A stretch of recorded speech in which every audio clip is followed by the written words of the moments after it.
I was just returning back from another interview. It has been the third one this month. I failed to make the cut yet again. Life hasn't been easy for an ex-soldier with the economic downturn currently underway. The COVID pandemic had also wiped out all my savings. So I was open to securing any job that would help me pay my bills. I hadn't eaten all day and just passed by a McDonald's. It was already crowded, and I thought to myself, let me just order a takeout. I could see a few vehicles waiting in front of me. There was a guy in his motorcycle honking incessantly, demanding the customer in front to keep it moving. He was a tall man with long hair and clearly looked edgy and irritable. Both his arms were heavily tattooed. He stepped down from his bike and started to walk towards the car in front of him. I couldn't make out what he was saying, but I could see the conversation was getting heated. I got down from my car and walked towards the biker guy. As I got closer, the biker banged on the hood of the car and was pointing his finger at the man threateningly. The guy in the car was looking a little alarmed. He had a young boy seated next to him. The woman working at the driveway counter appealed to the biker to maintain his cool, but he would hear none of it. She then proceeded to call the police, and this made the biker more irate. He snatched the receiver from her and hit her face with it. She fell backwards and started bleeding from the nose. The biker then proceeded to turn his gaze towards the man in the car. He opened the door and dragged the guy outside. He drew his hand back to throw a punch at him. I caught his arm from behind and kicked him hard in the shins. He yelped in pain and let go of the other man. He then turned back angrily to take a look at me. He was wearing a black jacket with the name Kenny embossed in front. I said, "Listen, Kenny, I have had a really bad day. So you either stop this madness, or I am going to break your bones." He snarled and threw a punch at me with all his might. I swerved to the right and ducked just in time, causing him to miss completely. Next, he whipped out a switchblade from his pocket and lunged towards me with it. I sidestepped him and counterattacked with a punch to his plexus. He went down on one knee. I caught hold of his knife arm and ordered him to drop it. "Drop the knife, Kenny. This is your last warning," I repeated. He started to fidget with his other arm around his shoe. I realized he had another weapon hidden in his sock. So before he could attempt anything else, I twisted his forearm and landed a crushing blow to his elbow. It snapped into two and he lay on the floor yelping in pain. By this point, other people came forward to intervene and help with the situation. As Kenny was being led away by the police, he kept staring at me with madness in his eyes. "I am coming back for you. This is going to be the biggest regret of your life," he yelled.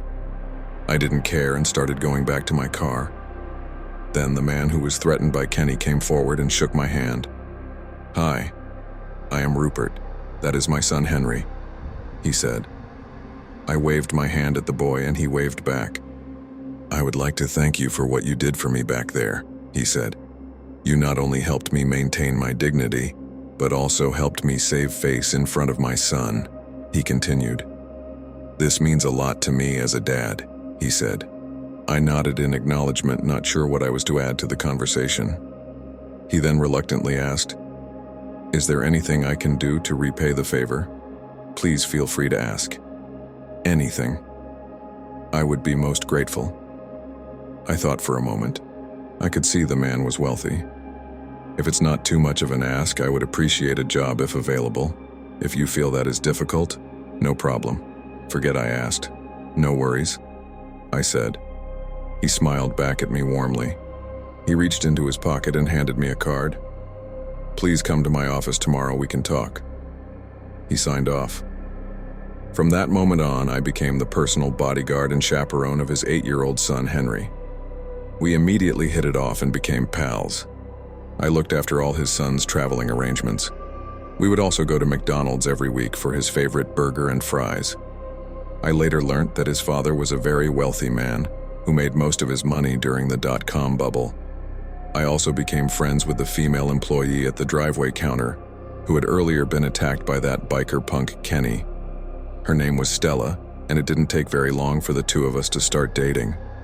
With a fulfilling job and a loving girlfriend by my side, my life was finally back on track. I couldn't be happier. And then one day, it all came crashing. Henry and I, as usual, visited the McDonald's joint, and I was surprised to see Stella missing at the counter. I asked the staff about her, and they said she hadn't turned up today. I thought that was weird. She had stayed over at my place and I saw her leave for work in the morning. I tried calling her number, but it was unreachable. I dropped Henry at home and headed towards Stella's apartment. She had given me a spare key and I opened the door with it. Everything was in its place. I tried her number again. It remained not reachable. I decided to go back to my apartment to check if she might be there. When I reached the door, I could see the lock had been smashed. The door was left slightly open. I took out my sidearm and slowly entered the apartment. I could see a life-size figure of Ronald McDonald the clown sitting on my sofa. The famous mascot was sitting leaning back against the cushion with one arm resting on the backrest, just like how he likes to sit on benches outside McDonald outlets all across the world. I was a little taken aback, but quickly switched on the lights to take a closer look. As I moved closer, my knees buckled under my own weight. It was Stella. She was the one who was dressed as the clown. There were injury marks around her neck. She had been strangled to death. I managed to call the cops while still reeling from the shock. I also noticed her right hand, which was resting on her thigh, was close-fisted. When I pried it open, I found a crumpled piece of paper inside. It read, "She was really begging me for mercy. Where was Soldier Boy when she needed him, huh? Boo-hoo. I'm loving it. I'm loving it. Signed, yours, Kenny." I could feel a surge of anger envelop me, and yet I lay there helpless. Had it not been for the surveillance cameras at the entrance of my home, I would have been imprisoned by now. The police could clearly see Kenny carrying Stella's body and breaking into my apartment. They put out a nationwide notice for Kenny, and he's been on the run ever since. Even after 2 months following Stella's death, the police were not any closer to catching the culprit. But I did apprise Henry's dad of the situation. His life was also at risk after considering what happened to my girlfriend. But our collective worry was for Henry. We didn't want to see him suffer for no fault of his. So I started training Henry to take his own safety seriously. I devised multiple safeguards to keep him protected while being outdoors. Always ensured that I was personally there to drop and pick him up from school. My boss appreciated all that I was doing for his son. He knew I had taken Stella's death hard. He was a generous and compassionate man, and I liked working for him. Although he did notice I wasn't my usual cheery self anymore. One day when I was waiting at the office, he tossed the keys of his new car at me. "This should perk you up. Take her for a spin," he said. "And also go pick Henry up from school," he finished as he left for a meeting. I got down to the parking lot, and there she was, waiting. The new Bugatti Chiron. I opened the door and took the driver's seat. The fresh smell of the leather upholstery was already lifting my spirits. Boss was right. I am perking up, I thought to myself. I drove around the block and stopped by McDonald's to pick up the usual order for me and Henry. I felt a tinge of sadness when I could no longer see Stella at the counter. Anyways, I picked the order and started my way towards school. As I went past the restaurant, I saw an old Jeep parked by the side of the road. I didn't think much of it at that moment. When I reached Henry's school, I parked the car a few feet away from the entrance. A couple of minutes later, I noticed the same Jeep I saw at McDonald's go past me and park 20 meters in front. I would have never given it a second glance had I not spotted it at the restaurant. The Jeep had 3 passengers. They looked like bikers with tattoos, beard, and long hair. And then there was Kenny, standing behind a tree to avoid detection. But I spotted him. He was gesturing towards them to get ready. I could see his Harley parked just a few feet away. They were planning some kind of ambush.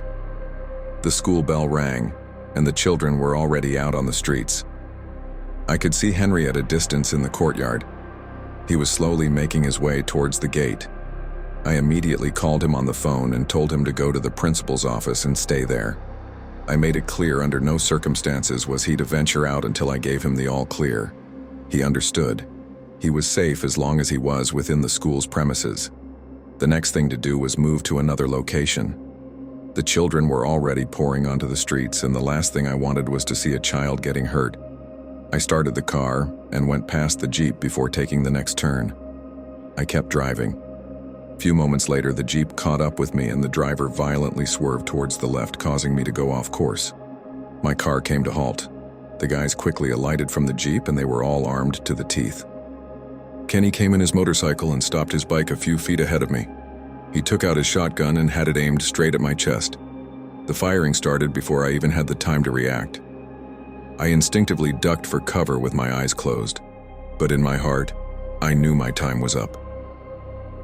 As the seconds went by, even with all those bullets being sent my way, my body felt strangely light.